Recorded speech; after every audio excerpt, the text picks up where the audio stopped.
महात्मा बुद्ध, जो कि इनका जन्म लुम्बिनी के एक राजसी परिवार में हुआ था, जिनके पिता का नाम सुद्धोधन था और इनका नाम सिद्धार्थ था। सिद्धार्थ बचपन से बहुत ही प्रकर्मी थे।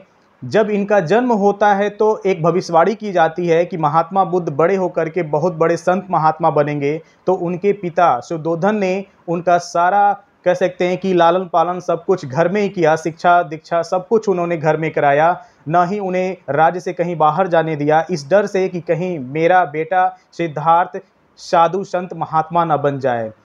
और इसी तरह से उनका जीवन चलता रहा। एक समय की बात है, जब सिद्धार्थ अपने राज्य के भ्रमण पर निकले हुए होते हैं तो उन्हें 4 चीज़ें दिखाई पड़ती हैं। भ्रमण के दौरान सबसे पहले उन्होंने एक असहाय, एक कह सकते हैं कि बूढ़े व्यक्ति को उन्होंने देखा, और एक मृत व्यक्ति को उन्होंने देखा, एक बीमार व्यक्ति को उन्होंने देखा और एक साधु को उन्होंने देखा। इन 4 दृश्यों को देख करके महात्मा, जो कि सिद्धार्थ जो थे, उनके जीवन में कह सकते हैं कि टर्निंग पॉइंट था। उन्होंने इन सभी दृश्यों को देखा और चिंतन किया कि आखिर में अगर व्यक्ति को अंत में मरना ही है तो यह जीवन क्यों मिला, इस जीवन का क्या उद्देश्य है, हमें किस उद्देश्य से बनाया गया है। जैसा कि हम सबको पता है कि इस धरती पर जो चीज़ उपस्थित है सबका कोई न कोई उद्देश्य है, चाहे वो कोई भी चीज़ हो। जो भी चीज़ें हम इस्तेमाल करते हैं, जिन जिन संसाधनों का हम इस्तेमाल करते हैं, सबका कोई न कोई एक उपयोग होता है।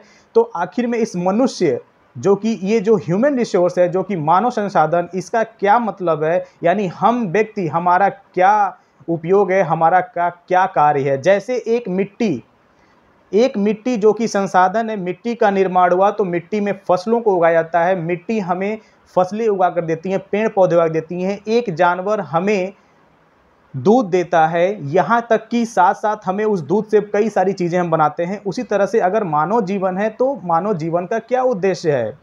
महात्मा बुद्ध के दिमाग में बहुत सारी बातें चलती हैं और ये इन सभी बातों को सोचते सोचते सत्य की खोज के लिए वो अपना घर द्वार छोड़ करके वह भटकते भटकते वो भ्रमण पे निकलते हैं। और वे सब कुछ, अपना राजपाट सब कुछ छोड़ करके वे बिहार के बोध गया में जाते हैं। और बिहार के बोध गया में पीपल के पेड़ के नीचे 49 दिनों तक वे ध्यान लगाते हैं। और 49 दिनों के ध्यान के बाद उन्हें ज्ञान की प्राप्ति होती है। ज्ञान की प्राप्ति होने के बाद महात्मा बुद्ध ने अपना पहला उपदेश सारनाथ में दिया।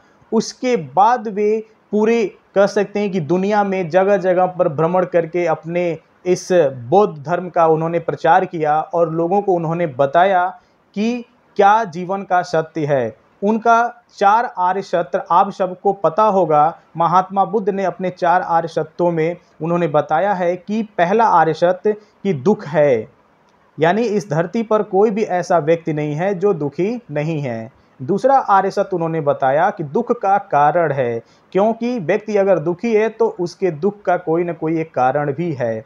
उन्होंने तीसरा आर्य सत्य बताया कि दुख होने का क्या है, दुख का अगर कारण है तो उसका क्या है, निवारण भी है।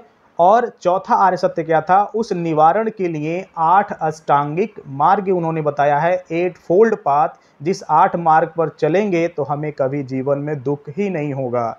तो महात्मा बुद्ध की जो जीवन की ये जर्नी थी वो बहुत ही लंबी है।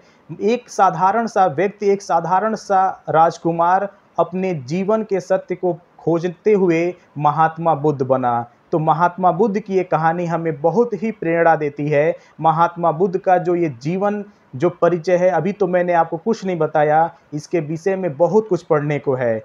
तो उम्मीद है ये छोटी सी महात्मा बुद्ध के जीवन की ये जो बातें हैं आपको अच्छी लगी होगी, और अच्छी लगी होगी तो आप इसे शेयर करेंगे और लाइक करना ना भूलेंगे। धन्यवाद।